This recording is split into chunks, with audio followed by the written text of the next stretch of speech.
As someone who hunts for food, this part of it is so rewarding.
Hey!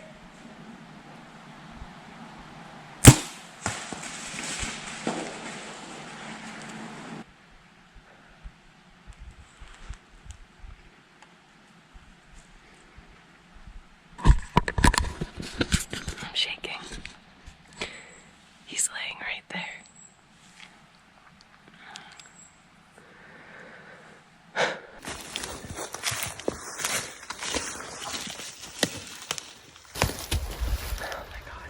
We've got a lot of work to do.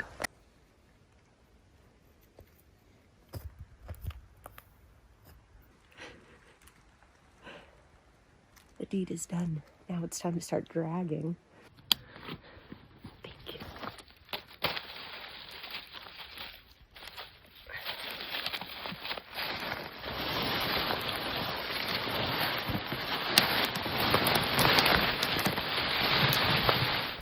We got we got the deer back, and I want to jam to some music, skin this deer, and sip on some good drinks.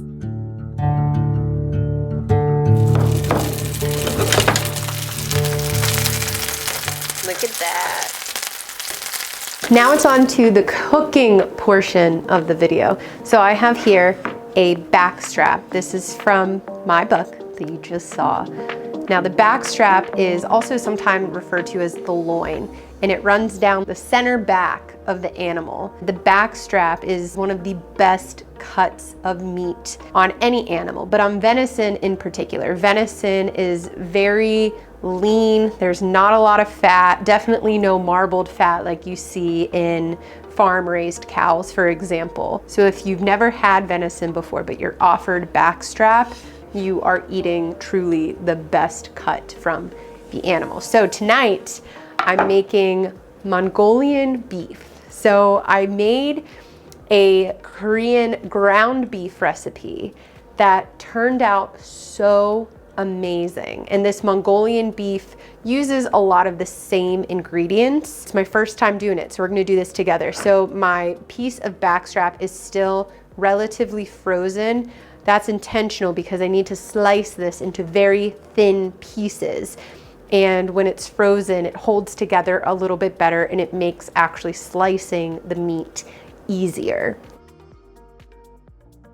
Like, see how that's got a nice wiggle to it? And then these thicker ones don't quite have the same wiggle because they're still a little too cold. I'm adding 1/4 cup of cornstarch, and we are going to cover these slices completely in the cornstarch. Cornstarch has a very odd texture to it. It's not like flour, even though it looks like flour. We're gonna set the meat aside, let it do its thing for a little, and we're gonna prep our cast iron. So this is cast iron by Pit Boss, and this is actually the lid of a combo. Let me grab the bottom. It's super cool. We have a lot of cast iron because we love cast iron. So this is like a deep dish cast iron pan. This skillet, if you will, is actually the lid. So it goes on top like that. So I'll make stews, chilies, anything, you name it. Or you can just use them separately, like that. It's a really nice kit to have because it is super versatile. Got the pan on medium heat, and I'm gonna add in about 1/4 cup of vegetable oil.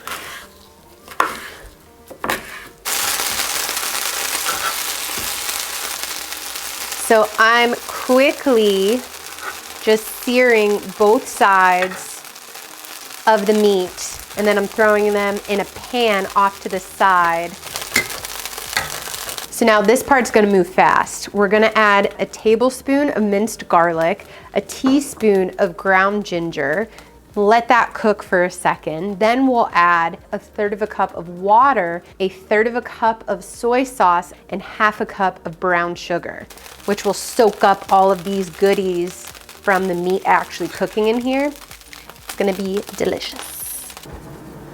So now the sauce is thickening as the meat with the remainder of the cornstarch that's on the meat all cooking together, boiling away.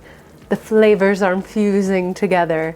It smells so delicious. So I removed it from the heat, and now I'm just adding in the chives, and I'll just let the sort of ambient heat that's left in the cast iron wilt these chives down a little bit. Oh my God.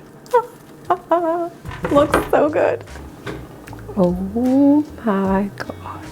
And the longer that I would wait, the more that this sauce would thicken up, but I can't wait. And I'm actually pretty pleased with the thickness of it anyway. That's just like personal preference. If you want it a little thicker, give it a little more time to cool, add a little more cornstarch, or just let it simmer for a little longer. We are ready to eat.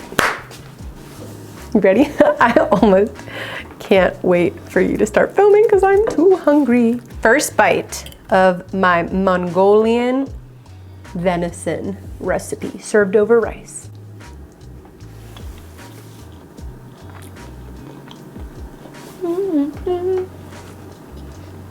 It's so good. I can taste the sweetness of the brown sugar is wonderful, absolutely wonderful.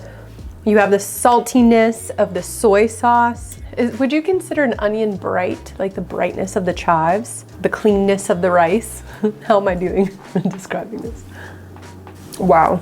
As someone who hunts for food, this part of it is so rewarding. So I hope that you try this recipe. I'll include the recipe in the description box down below, as well as links to all of the Pit Boss products that I used and talked about today. But that is it. Thank you guys so much for watching, and I will see you in the next one.